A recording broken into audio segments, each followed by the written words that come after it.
All right, so this is week 8, and I'm happy that I have electricity because for several hours this afternoon I didn't, and I had to teach a managerial accounting course on my cell phone. That was very difficult for me and for the students as well. But the power came back. Let's hope that it stays on and we can get through our session today. This chapter is not super difficult.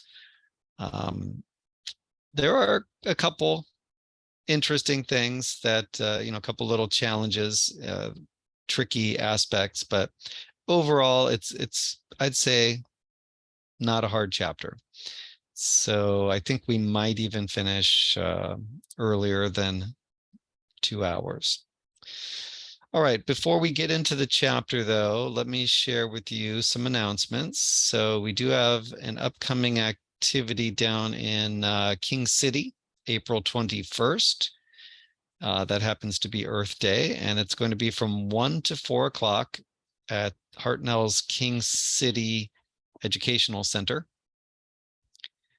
It's the Arts Outreach Cultural Diversity Conference. So here's the flyer. If you are at all interested in the arts, you can come and learn about opportunities.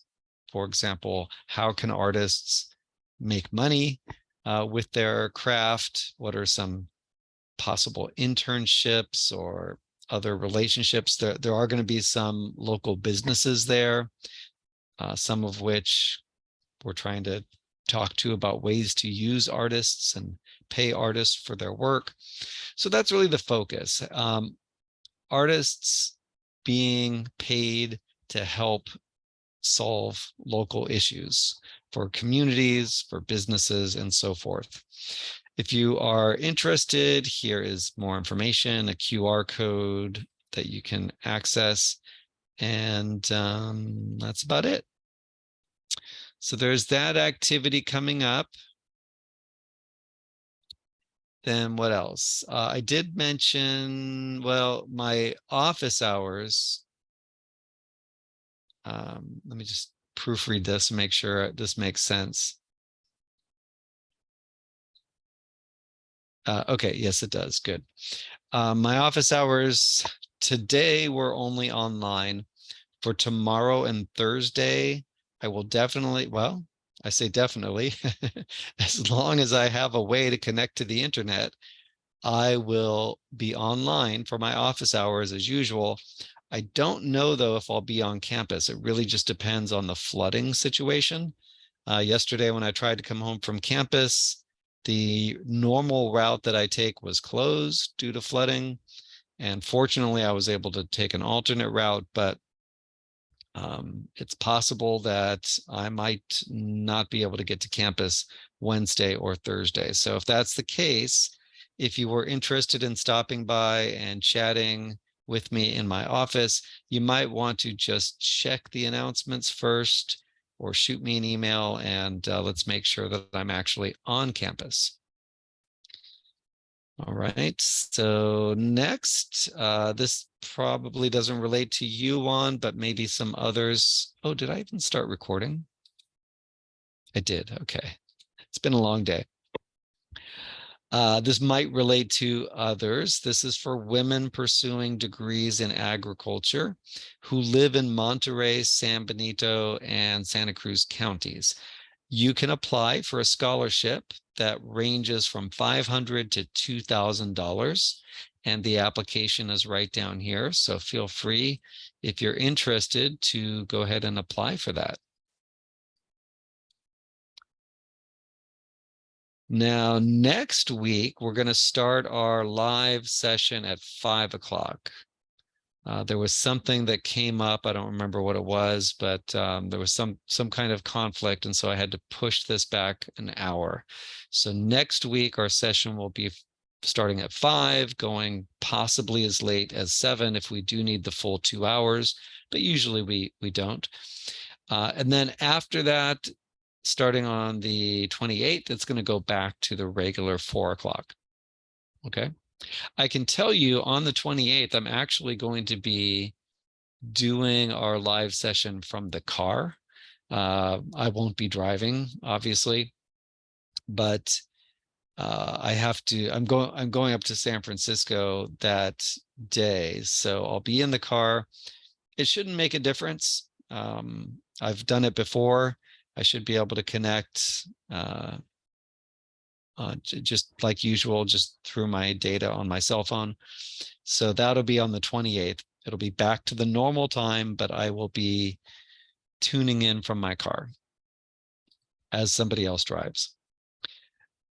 Okay, now I did want to mention this week's chapter does have one accounting stuff video. So on the accounting stuff page, if you go down to chapter 8, there's how to do a bank reconciliation. We're going to go over that today, but you can watch the video if that would be helpful for you. As a reminder, this week we do have our second video discussion.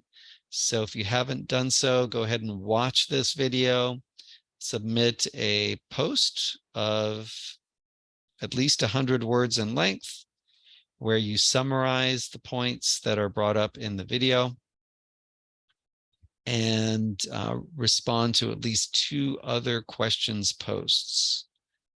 Okay, so Kaylee got us started on that. It looks like Alfredo has posted as well. Thank you both for getting an early start. It's nice when we can have the discussion over a period of time instead of just everybody posting on the same day, which is kind of chaotic. Because I do try to respond to everybody's main post. So I appreciate it if you get your posts in ahead of time. So that's due this Sunday. Another thing that's due Sunday is the midterm exam. It's based on our first 8 chapters. You can refer to the answer key in the textbook. As you might recall, each chapter has a list of multiple choice questions, and at the end of the textbook, there's an answer key where you see answers to half the questions. It tells you the letter for the correct answer, and then you just have to cross-reference.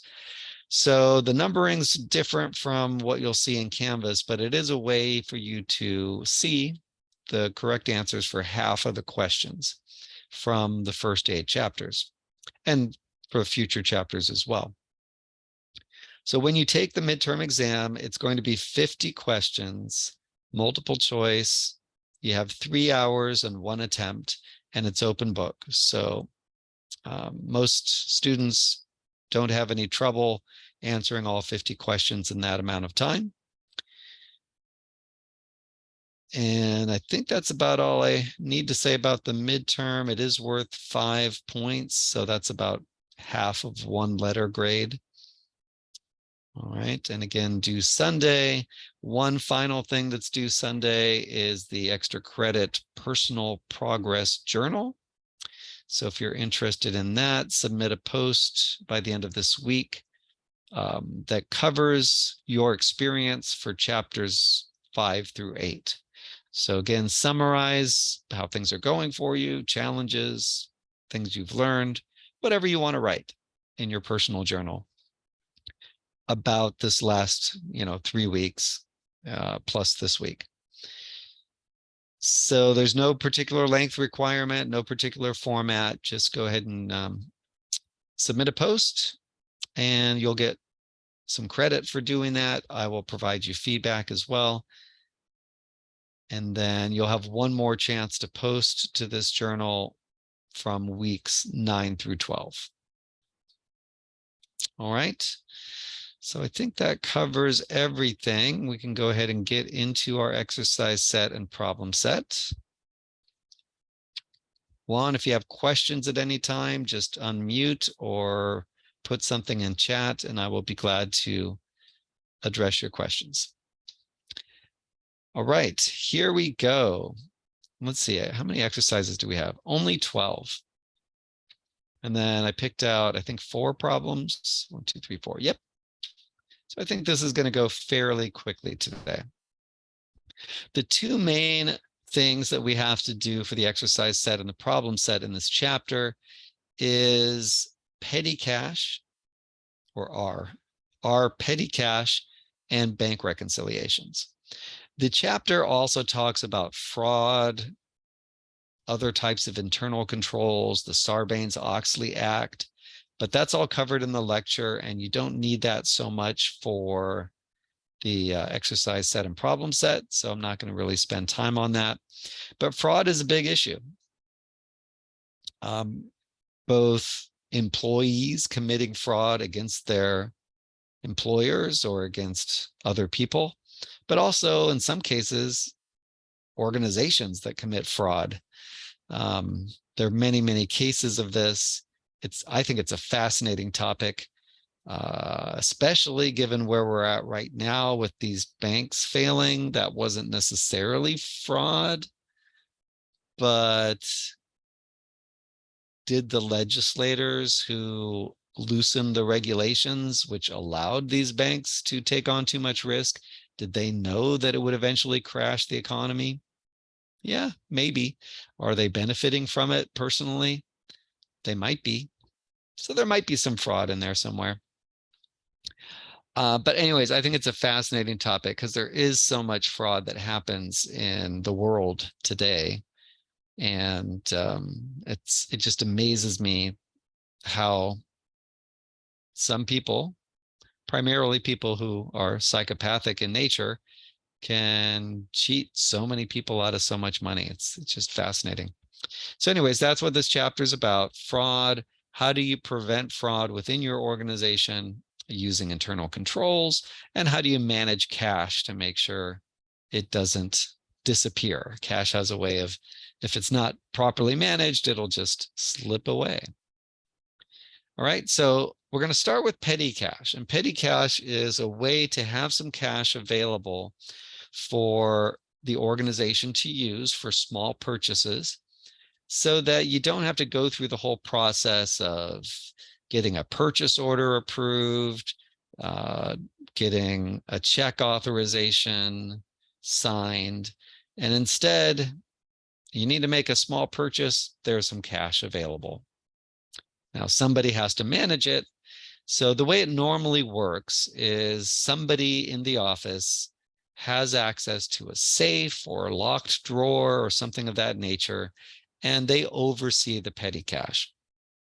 And then when a small purchase has been authorized, they will make sure that the receipt is received and the cash, is accounted for.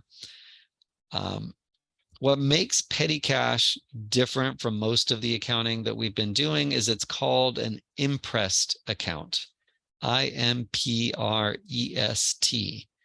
imprest. And what that means is it's an account where once you establish it, unless you decide to make a change to it, once you establish it, it always stays at the same amount. So you establish a petty cash fund. If you spend some of that petty cash, you don't change what's in your accounting records. You leave it at the same amount, and you just get more cash from the bank to replenish your petty cash. Okay. Welcome, Jane. We're actually just getting started on the exercise set. So again, with an imprest account, you don't change the amount in your accounting records. You just replenish it from your bank account. Okay. So that makes it a little different from what we're used to. In this first exercise, we have 3 transactions, and we just have to journalize them. The first transaction is the creation of a petty cash fund. So the way you do that is you debit petty cash for the amount of the fund, and you credit cash.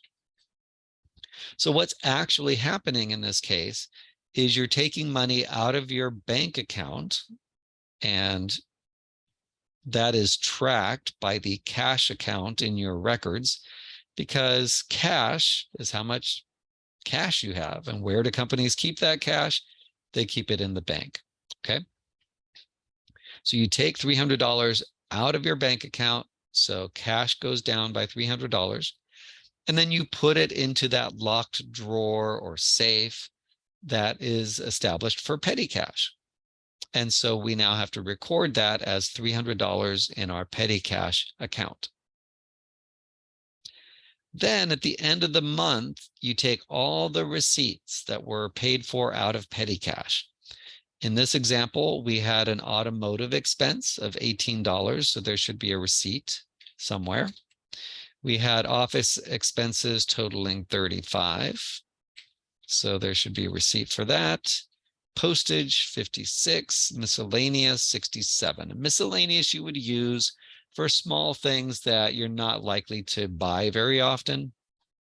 Like, let's say you send somebody to the store to buy a birthday card for $5, which I still have a hard time spending $5 on a birthday card. I remember when they were $1, for a good one, and now they're $5 or sometimes more. But anyways, let's just say, not to digress, let's just say you sent somebody to the store to buy a birthday card. Well, you don't necessarily want to have a birthday card account in your accounting records. They're small purchases and they're not necessarily that common. If you really need a lot of them, you could buy them in bulk. So instead, what you might do is just use miscellaneous expense and record that and other small purchases that are not that frequent under miscellaneous expense. Now, you don't want to use that for big purchases, or you don't want to use it for ongoing, frequent purchases, because if you get audited and there's a large number under miscellaneous, the auditor will be wanting to see the receipts and see what's going into this big miscellaneous account, right? Okay. So again, what you're going to do at the end of the month, you're going to add up these receipts and see what's the total that we paid for out of petty cash. So if we do that, we get a total of $176. Okay. Let's compare that with how much remains in petty cash. The way you figure that out is you take the petty cash amount, $300, you subtract the cash on hand. And cash on hand means how much is still in the petty cash drawer. So if we take $300 that we started with minus the $124 that's left over, we spent $176. And that's perfect because that's exactly what our receipts show. So we're going to take $176 out of the bank account to replenish our petty cash back to the $300. So in this journal entry, we debit the expense accounts that we have receipts for, and we credit cash because we took more money out of the bank. And there we go. Okay. We'll practice that a couple more times because it does get a little tricky, but not too much. Then the last step here, if you want to increase your petty cash fund, the journal entry for that is exactly the same as when you create a petty cash. You debit petty cash and you credit cash by whatever amount you're increasing. Okay. So now our petty cash fund is $350. Okay, let me know if you have any questions. For the second one, it's exactly the same 3 types of transactions, but we're going to fill in the account names. So we start by initiating a petty cash fund. Again, that's a debit to petty cash, credit to cash. Then we had some expenses. So at the end of the month, we are going to journalize those expenses.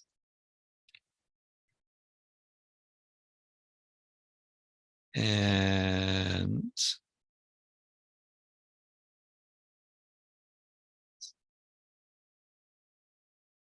one moment, I got a PG&E alert. Power restored. I know that.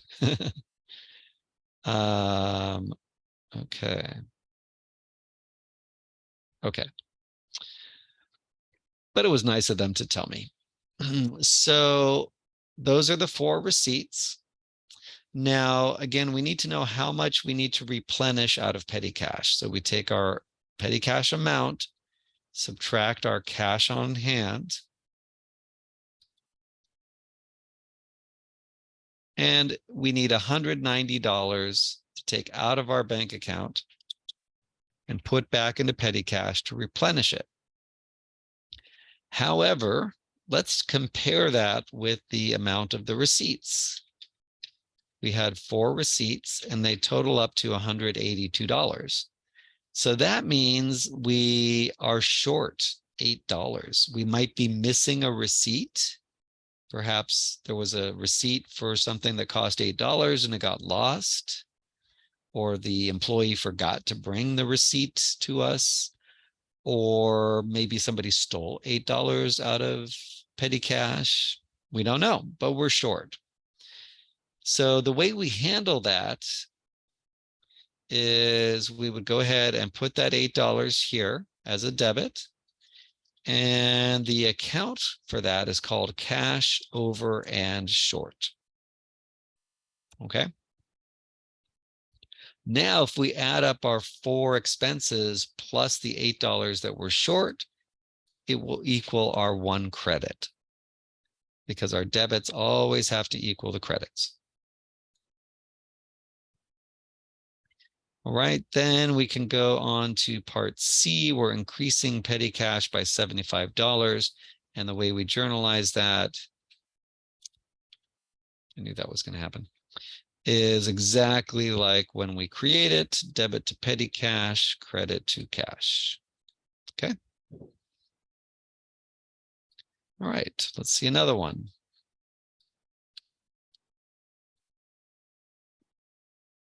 Okay, this time we started a petty cash fund of $300. I think you're getting the hang of that. Okay, then at the end of the month, we had an auto expense of $69, office expense $77, postage $56, miscellaneous $98. Cash on hand is $6. So we take our original $300 of petty cash minus the cash that's on hand. That means we need $294 to replenish our petty cash.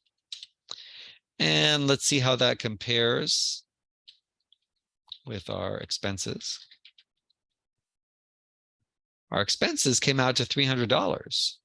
So we have receipts for $300 that got spent, but we still have $6 on hand. For some reason, we've got extra money. We don't know where it came from, right? Now, this is not that common. Usually you're short, but if you're over, you use the same cash over and short account. Here they abbreviated it, but it's really just the same cash over and short account. And you just credit the difference that you're over.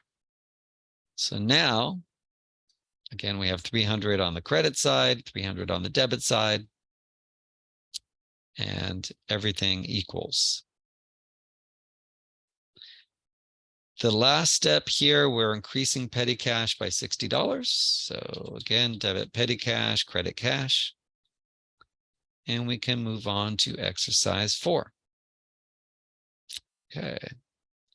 Account names once again. So we know how to do this. We start a petty cash fund by debiting petty cash, crediting cash. Then we replenish. We have auto expense, office expense, postage expense, and miscellaneous expense. Okay. All right. Then it says our cash on hand is $389. If we take the 500 we started with minus 389, $111 is how much we need to replenish. And it looks like that matches our expenses. Oops. Yeah. Okay, let's try that again. Sorry, I'm getting a little loopy here. Okay, 111. Yes, if I add up the expenses, it equals exactly how much cash we spent and how much needs to be replenished. So perfect.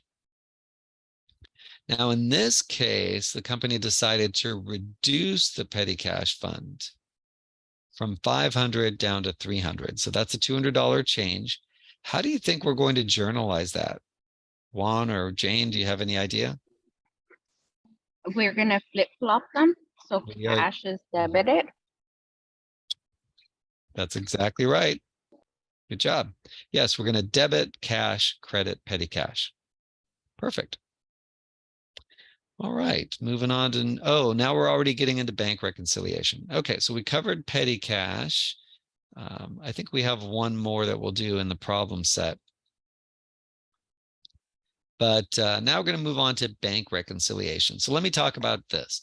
This is where you take a look at your bank statement, whether it's sent to you by email or by mail, or even if you go look at your bank account online, okay, to see how much money it says you have. And we compare that with our accounting records, specifically the cash account. And we reconcile the two to make sure that they agree with each other. This can help in finding mistakes, but it can also help because sometimes there are things that the bank knows about that we don't know about. And the other side too, sometimes there are things we know about that the bank doesn't know. And by reconciling, you can see exactly how much money you have and how much is available to be spent. Now, when you do this process of bank reconciliation, there are some things you're already aware of that, like I said, the bank doesn't know. But if you're already aware of it, it's going to be in your accounting records. It's going to be in your journal and your ledger. The things that we don't know about that we find out from the bank, those we need to add to the journal and the ledger, right? So in exercise 5, we've got 4 transactions. The first 2 are things we would already know about. If we have made a deposit to the bank, we would know that, right? And sometimes if we're mailing that deposit to the bank or we drop it off in a night deposit box at the bank, sometimes the bank has not yet posted it. So they haven't even entered that information into their computer system. Now, if you do it through an ATM, that's automatically going to update the bank's computer system. The funds might not all be available right away, but at least it is recorded that they received the deposit. But if you do it, like I said, through the mail or through a safety deposit or a night deposit box, it's possible that the bank will not have shown it yet, especially if it's a weekend. Okay, so that would be a deposit in transit. We would know about it, but the bank might not yet know. Same thing with outstanding checks. In this chapter, when it talks about outstanding checks, those are checks that the company wrote that have not yet cleared the bank. So again, we would know about it because we wrote the checks, right? We would have journalized those and recorded them in the ledger.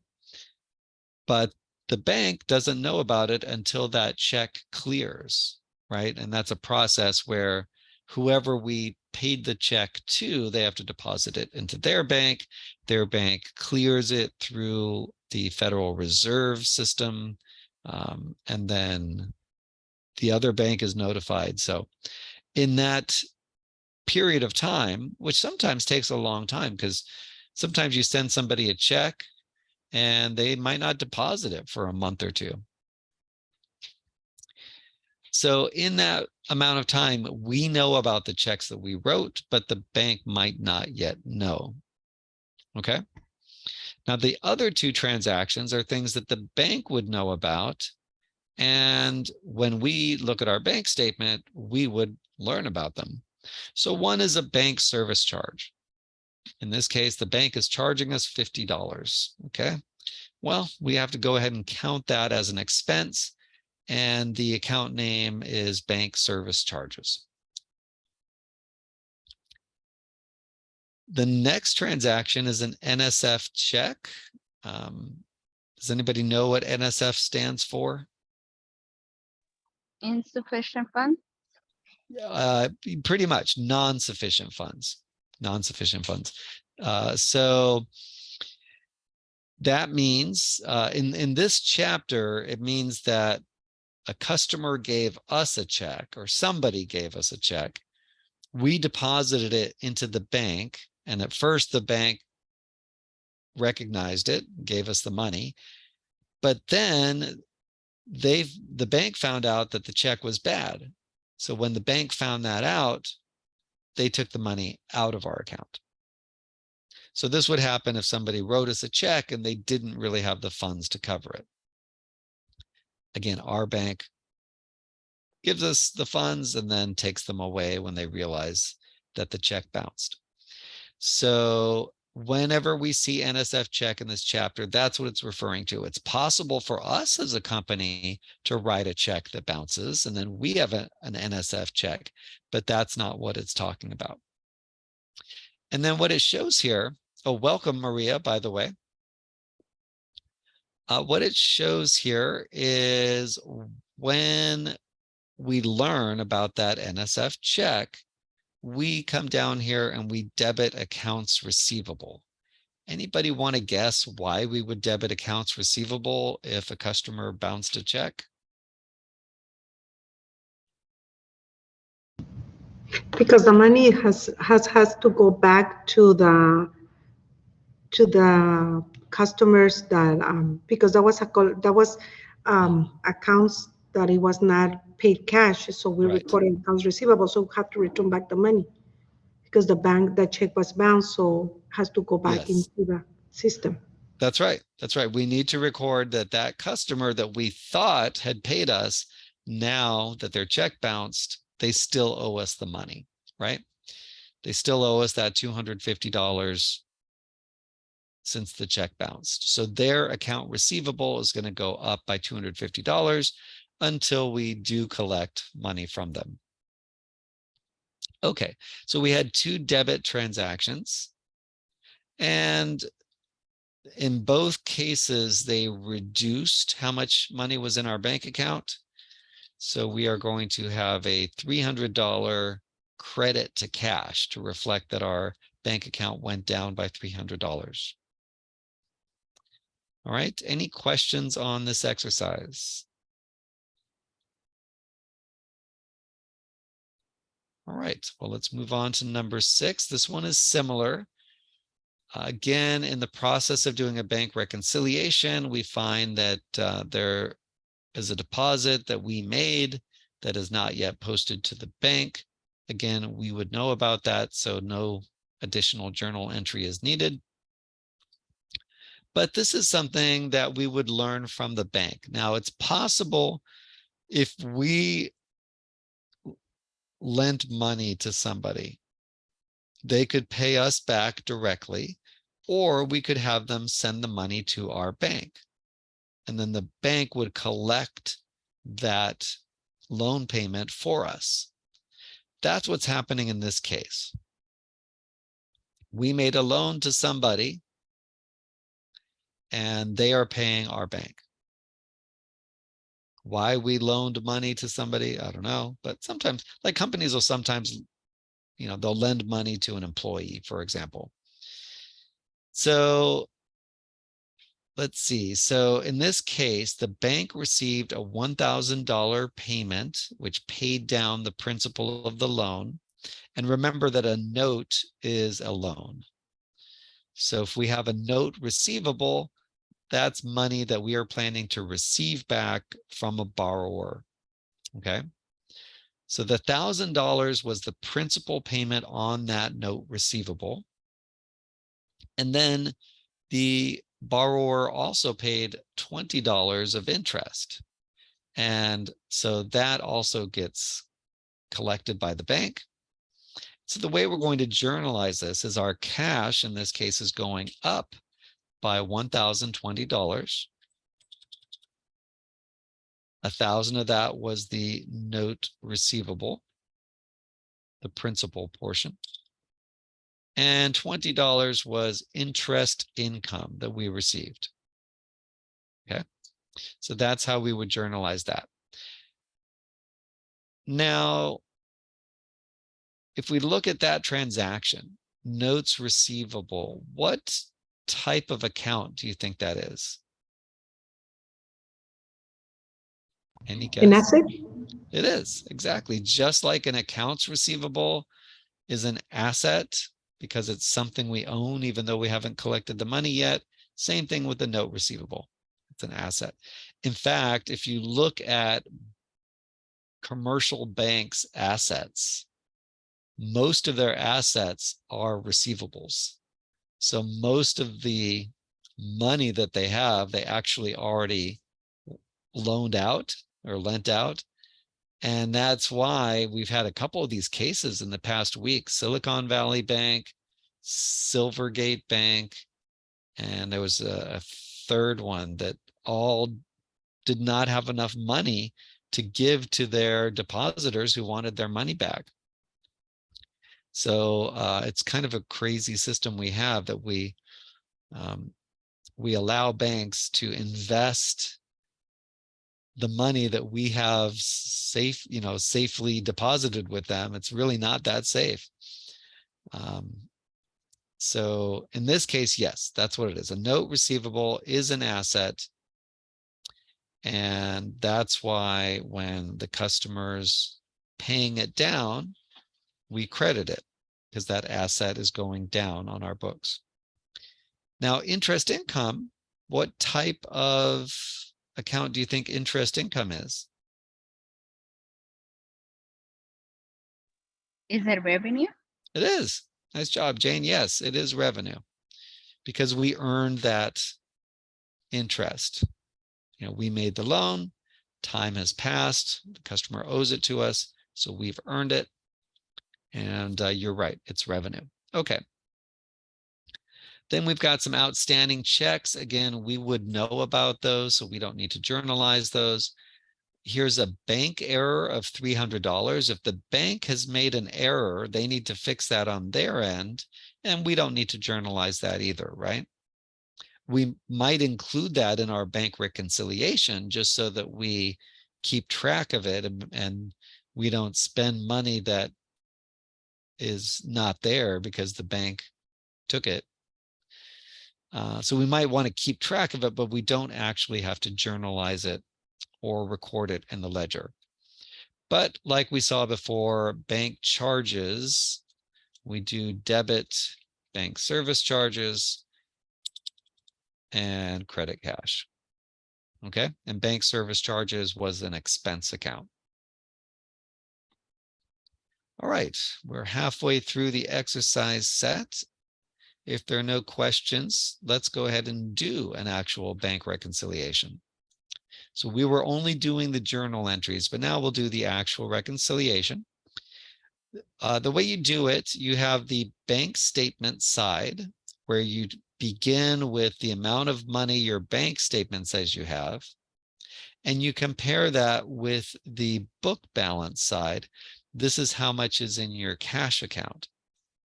Okay, you reconcile both sides by making adjustments, and you should come out with the same number on both sides. So let's start with bank balance as of, let's just say today is $3,678. Then we've got some deposits that are in transit. So that's money that's going to increase our bank account. And we've got 2 checks that we wrote. When they clear, that's going to decrease the money in our bank account, right? So let's add those 2 together. And that's $442 of outstanding checks. Okay. So again, we're going to take our bank statement balance, add our deposits, subtract the outstanding checks, and that gives us an adjusted bank balance of $3,557. Okay. On the book balance side, we're going to start with the balance from our cash account, in this case, $2,547. We're going to add that $1,000 note payment. That's money that came in, as well as, in this case, $35 of interest. And we can subtotal that as $1,035. Right? So that's going to increase. Okay, let me think. Yeah, that increases how much cash we have by $1,035. And then we've got bank charges of $25. That's money that came out of our bank accounts. That's going to decrease our cash balance. And I think, yep, we covered everything. So let's go ahead and do the math over here, starting with our book balance, adding the notes receivable and interest, subtracting the bank account charges, and we get the same $3,557. So good.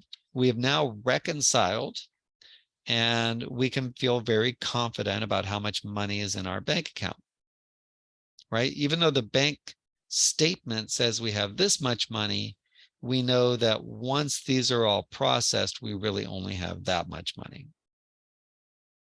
Now, as of today, could we spend $3,500? The bank statement says we have that much money available. Our adjusted bank balance says we have that much money available.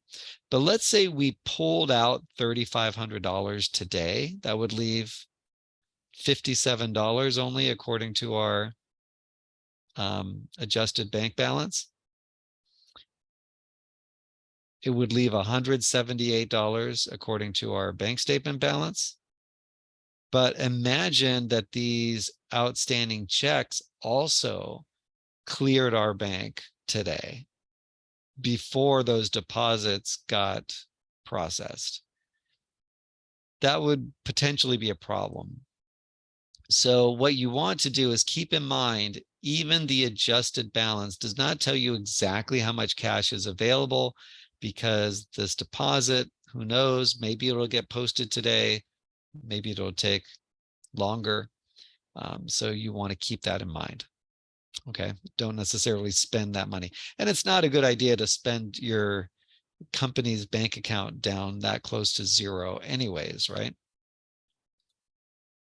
But this is important stuff. Companies have to watch their cash accounts and their cash flow really carefully, because oftentimes they're making payments of thousands of dollars, and you want to make sure the money's all there, right? So you don't bounce any checks. Okay, let me know if you have any questions. If not, number 8 here, we're just going to journalize these two transactions.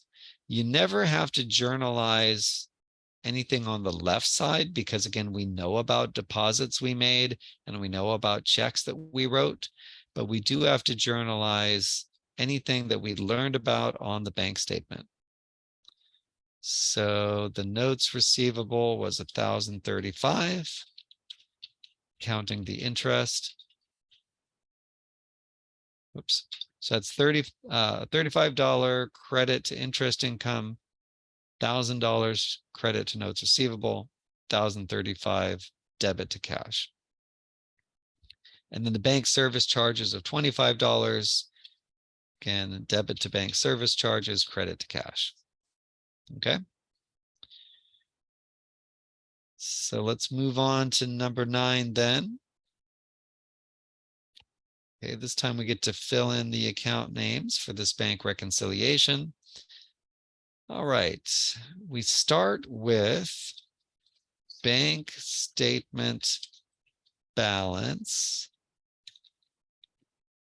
as of whatever particular date it happens to be. And on the right side, it's going to be book balance as of the date. So let's see, what are we adding here? We see 1,546 is the deposits in transit. 956 is being subtracted. That is our outstanding checks. And what do we put for this very last line? What is the total? What do we call it? Do you recall? Adjusted bank balance. Yeah, I think I beat you to it there, Maria. But it sounds like you were going to say that. Then over on the right side, we take our book balance, we add this interest income. Okay, that's money we received that we didn't know about. And then we take out the NSF check because that money got pulled out of our bank account. And this would be, anybody want to guess?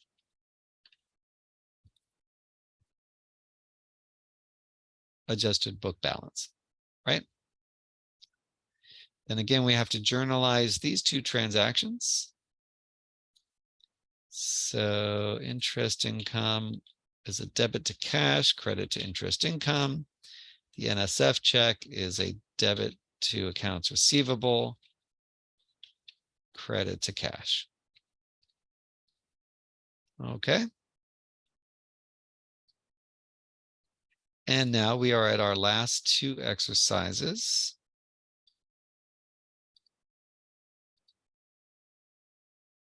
This one's, whoops, clicked on the wrong thing there. This one's a little bit more challenging, but not too much. So we're going to start out the same. I'm just going to copy and paste.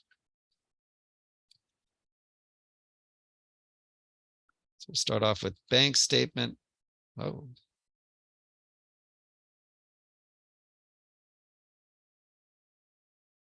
I don't know what happened there. Let's try that again.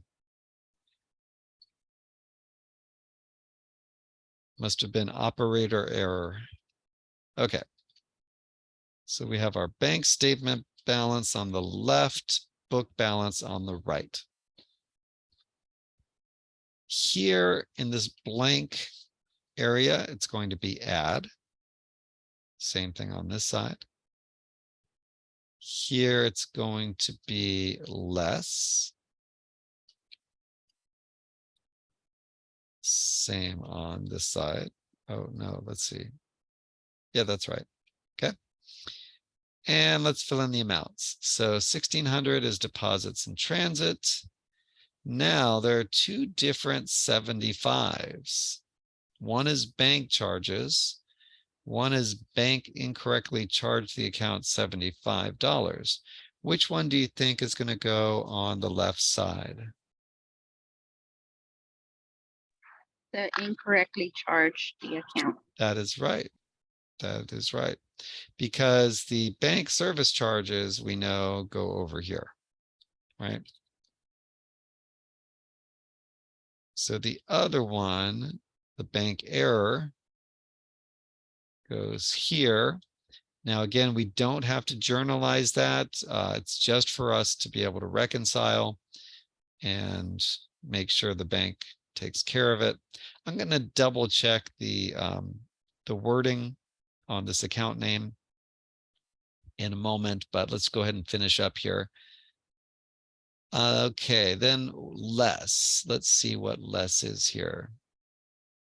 We had two outstanding checks, and if you add those together, they equal 2,022. So this is our outstanding checks. And then we have adjusted bank balance here. We're going to have adjusted book balance over here. So the one thing that's remaining is $90. What do you think this $90 might be from?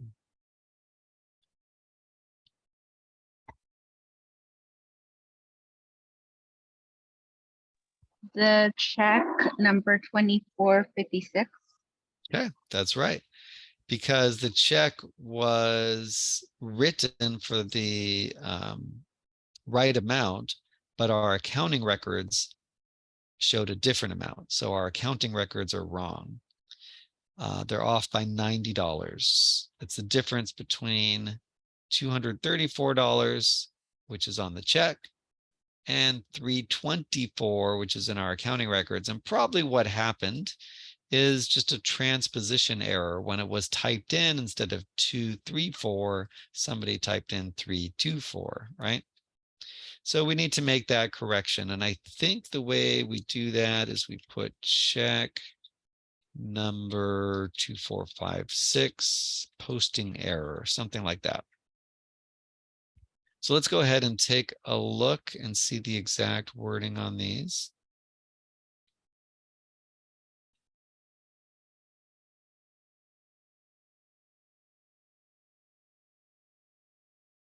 Okay, so yes, bank error was correct over here. And check number 2456 posting error was correct for the $90. Okay. All right, so it looks like I got it right there, although they left the S off and just called this bank service charge. Okay, it was perhaps just one charge, but not a big deal. In our accounting records, the account is bank service charges, but since this was singular, we might just put one. So anyways, it doesn't matter. So we're done with number 11. Any questions on this reconciliation? So we will have to post these two. So that check that we wrote says was for utilities expense. So our utilities expense was actually $90 less than what we had originally thought. So we need to credit utilities expense. And because the check was for less than we had expected, then we have $90 more in our account. So we debit cash. And then bank service charges is a 75. Okay. So that's it for the exercise set. We've done petty cash, we've done bank reconciliations. We can move on to the problem set. Any questions before we do that?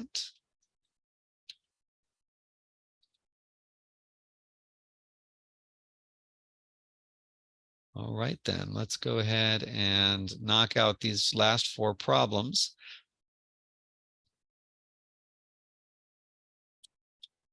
Okay, we're going to start with number 3. Number 3 is a little bit lengthy. Here we go. All right, unfortunately, I'm going to have to scroll up and down a bit on this one. Let's see if we can at least start a new page. That might help a little bit. Okay, so we have all these transactions here. We need to journalize, we need to journalize all these transactions. And this is a brand new company.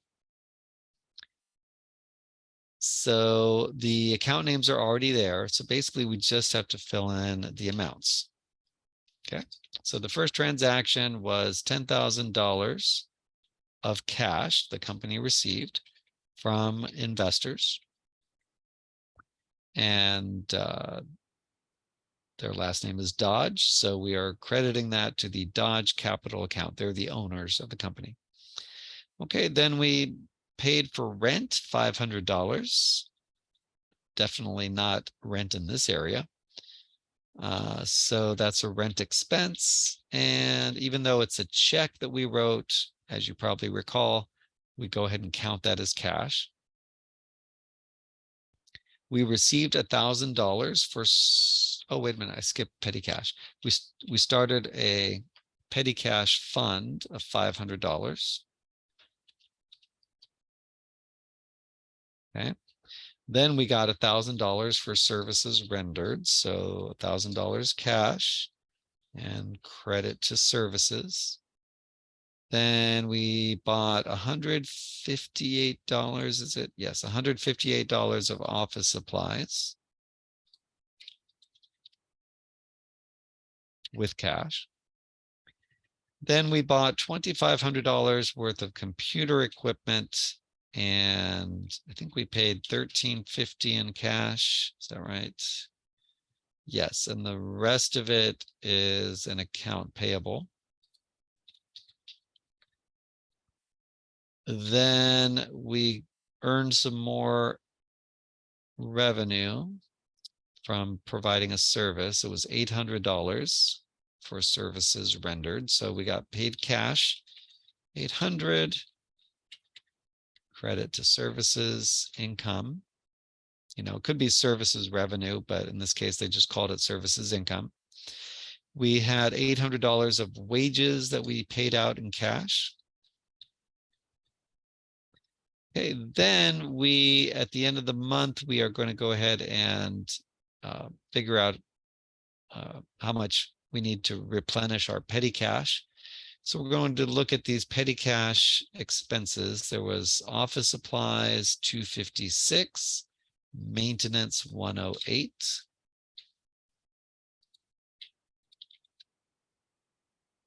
We had $77 for postage and $55 miscellaneous.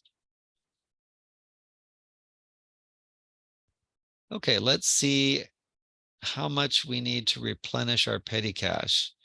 It says cash on hand is $11 and our petty cash was 500, right? So if we started with 500, we have 11 left over. That means we need to replenish $489. You know what? I have a call coming in that might be important, might be urgent. So let me put us on hold for just a second.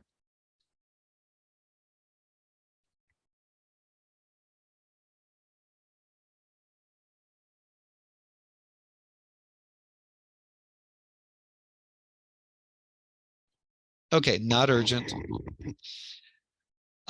So we took our petty cash amount of 500, subtract the cash on hand, the amount that was still in petty cash of $11, and the difference was 489, right? So that's how much we have to replenish. Now we can compare that with these expenses and see what's going on here. So we'll add up the 256 that got paid out of petty cash plus the 108 plus the 77 and the 55. So that says we have $496 that we paid out of petty cash, but we only need 489 to replenish it. So that's a difference of $7 that we're over. Okay, again, I don't know why we've got extra cash, but we go ahead and we credit that to the cash over and short account. As you recall, if we were short, we would debit that account.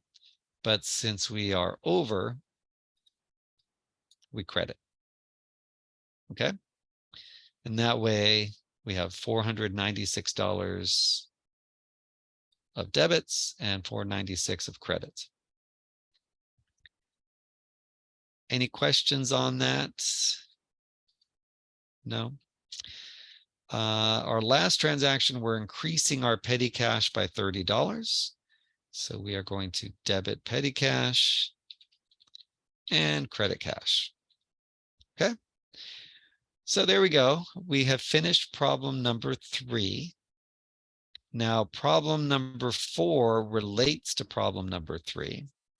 And so does another problem that we're going to do later.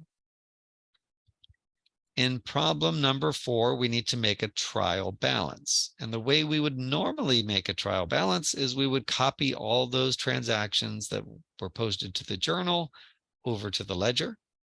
Then we would take the balance from every account in the ledger and put them here into the trial balance.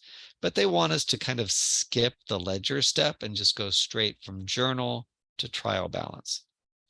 So what we have to do then to figure out how much cash we have, we need to start up here and say, okay, we started with $10,000 of cash that came in. Then we paid out 500. Let me move the calculator out of the way. So minus the 500 for rent, then minus another 500 that we used for petty cash, but then plus $1,000 we got from providing a service. Okay. And let's see what's next.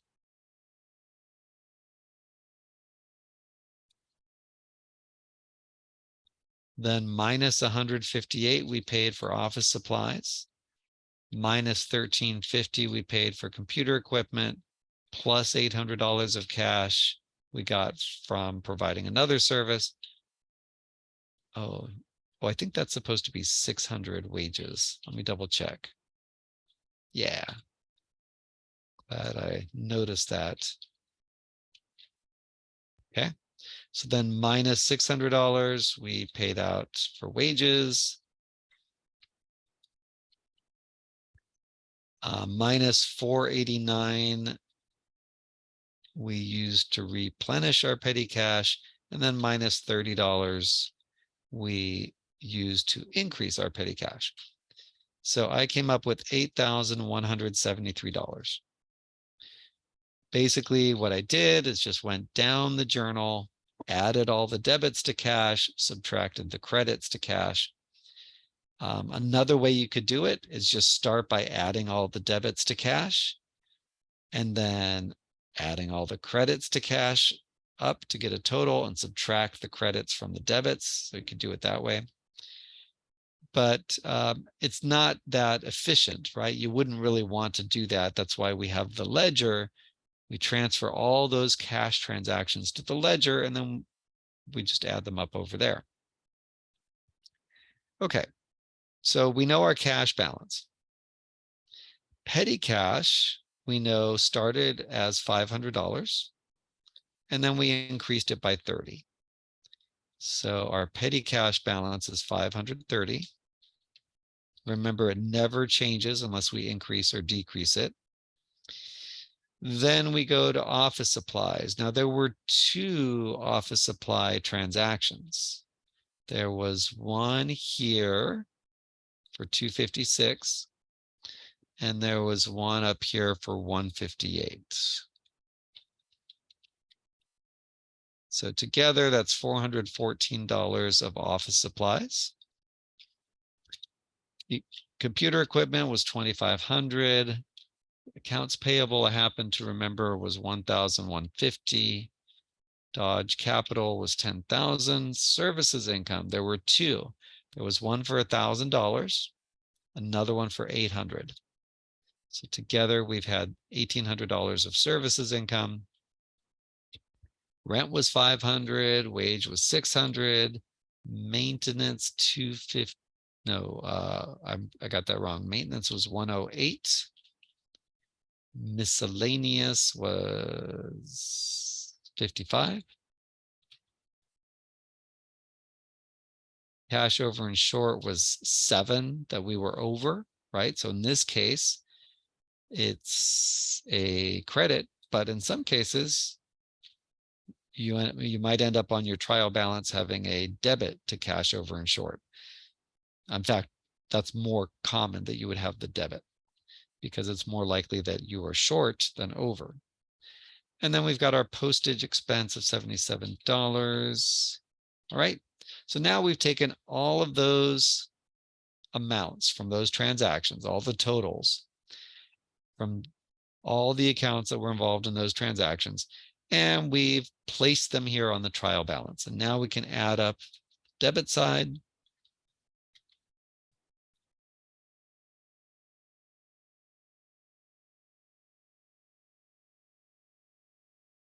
$12,957.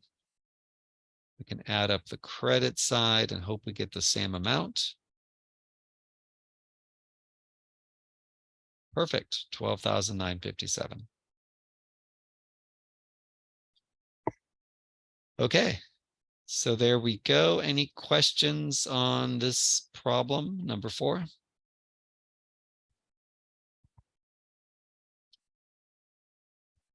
Oh, we have 5 problems. Okay, I said 4 earlier. So we're going to do 7, 8, and 9.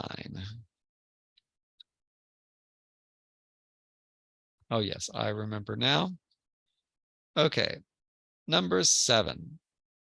What we're going to do here, we've got 4 options. Is each of these transactions going to increase the bank side on the bank reconciliation or decrease the bank side? Or will it increase the book side or decrease the book side?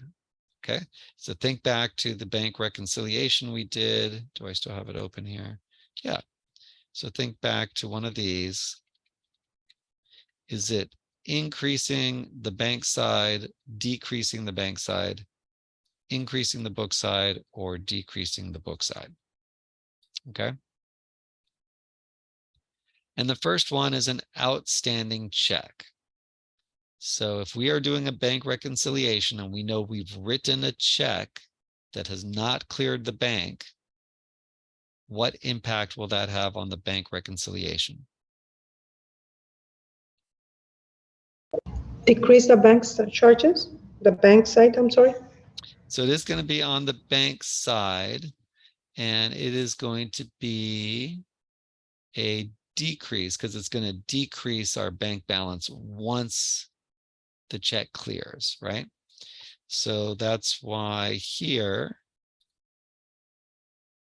outstanding checks go under less. You're subtracting that.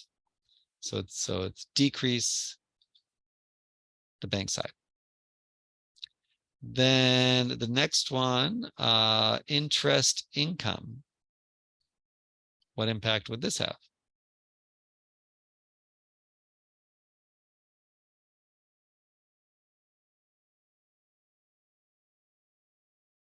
Any guesses on that one?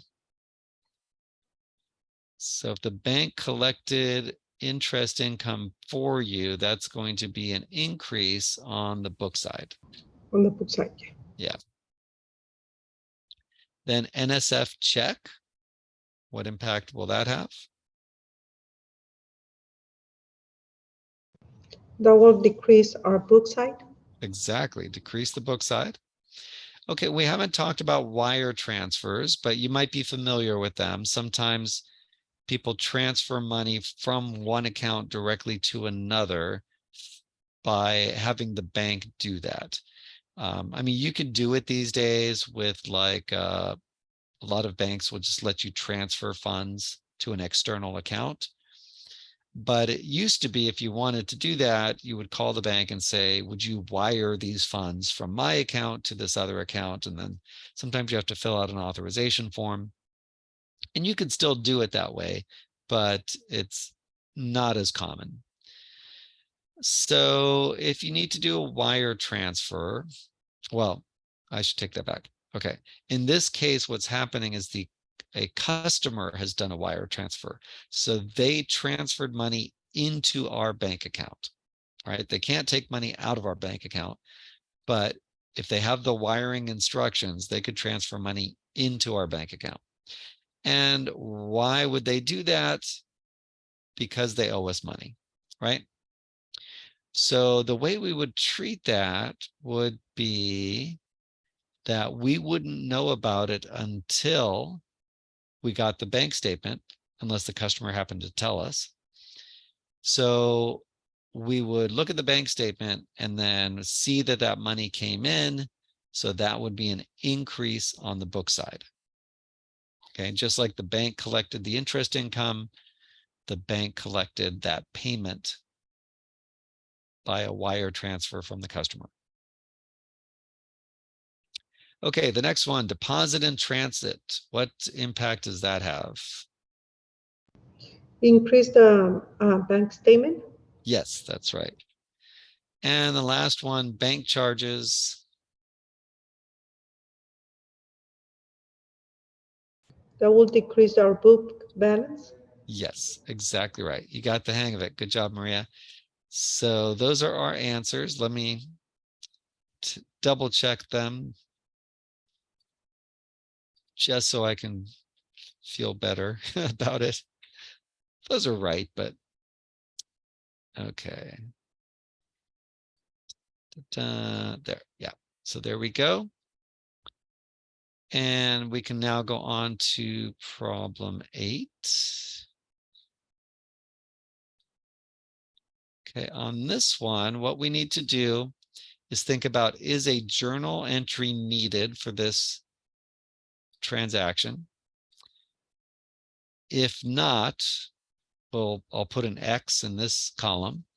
If a journal entry is needed, I'll put an X in this column, and then we'll specify what are the accounts that will get debited and credited. Okay, so let's do the debits and credits last. Let's just go through first and figure out whether journal entries are needed. So if we've written a check that is outstanding, do we need a journal entry? No, because it's already recorded. That's right. If the bank collects interest on our behalf, do we need a journal entry?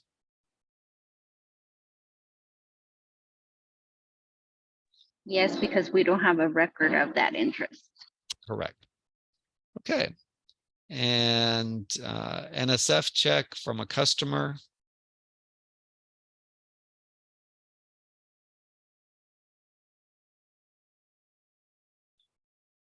We would find out about it when we looked at the bank statement, right? So we would have to then journalize it.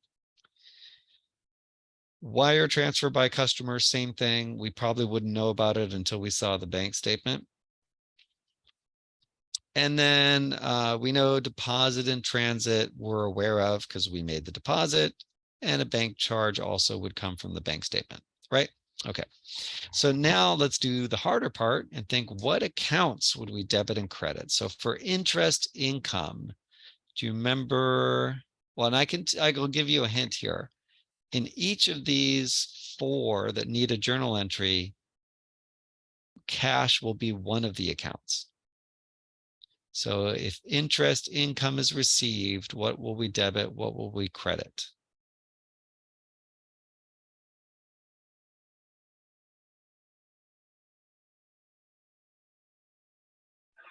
So we would debit cash and Mhm. on the interest income. Yep. And then Exactly.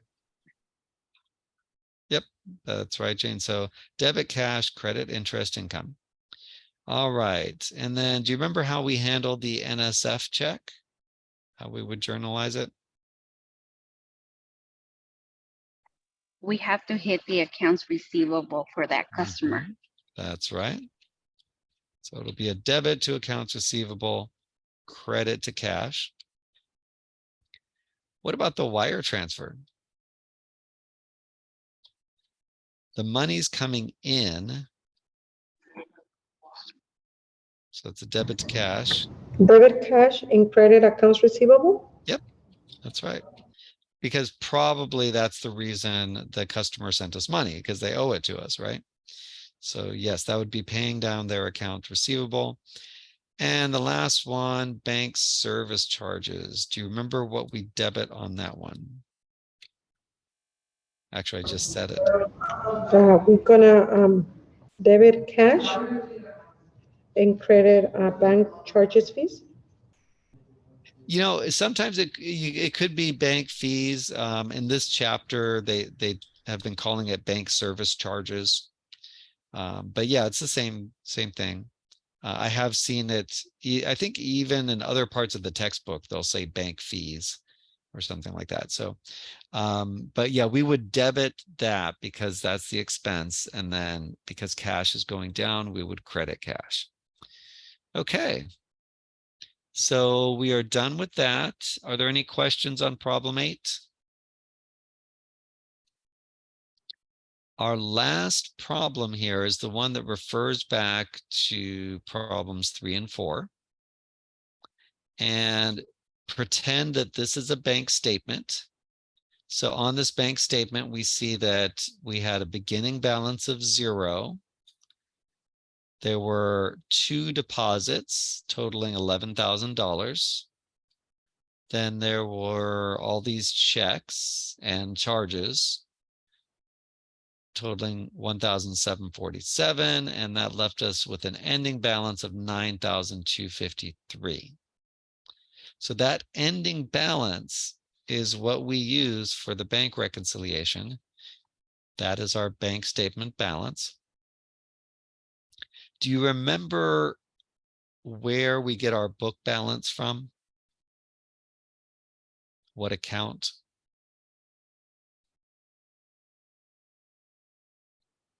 So it's our cash account, right? That's where we look to for our book balance. So what we're going to do is we'll go back up here to problem 4.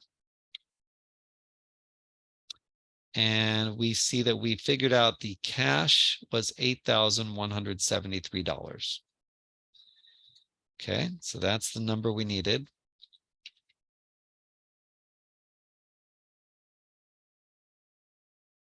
Oh, I went too far. Went to the wrong one. There we go. Okay, so cash was 8,173. Okay, that is our book balance. Now we're going to add deposits in transit. Well, we saw 2 deposits here, but they're not in transit. They've already been recorded by the bank. So we have to go and see if all those transactions from problem 3, were there any receipts of cash that we would have deposited that did not show up here. So let's go up to problem 3. And we saw that $10,000 on the bank statement. Here's more cash that we received. We saw that $1,000 on the bank statement. Here is $800 of cash we received. We did not see that deposit. So that one must be in transit. And that's the only receipt of cash that we did not see on the statement. So let's go ahead and go back down. And we have $800 of deposits that are still in transit.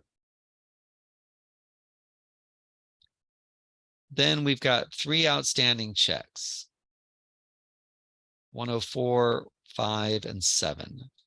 So let's go back up and look at what those were for. 104 is this $1,350. 105 is $600. And 107 is $30. So if we add those up, 1,980.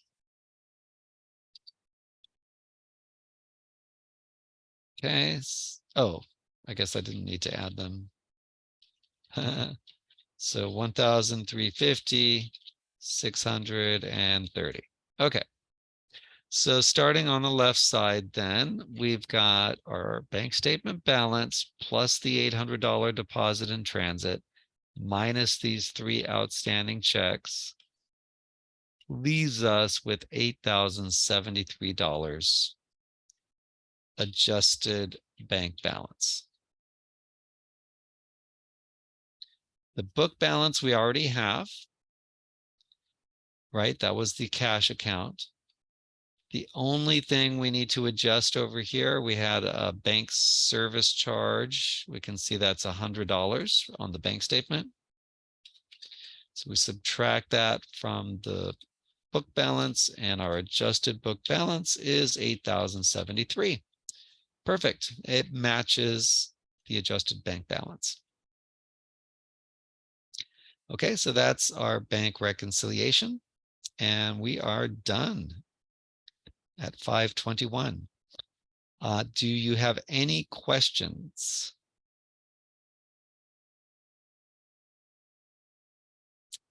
No? Okay. Well, stay safe out there. I mentioned at the very beginning, I'm going to monitor what's going on with flooding. And if it's safe, we will meet on campus. Oh, no, I'm sorry. This class doesn't meet on campus.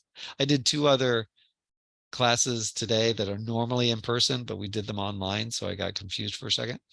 But if anybody is planning to stop by my office hours tomorrow or Thursday, I'm not sure if I'm going to be on campus, so check with me first. But I am going to plan to do Zoom office hours as usual 11 to 12 tomorrow and Thursday, whether I'm on campus or not. Okay, so that's it. Since there are no questions, we are done for today. Stay safe, everybody. And I'll see you next week, although we'll be starting at 5 o'clock next week. Okay, see you later. Okay, bye-bye. Bye-bye.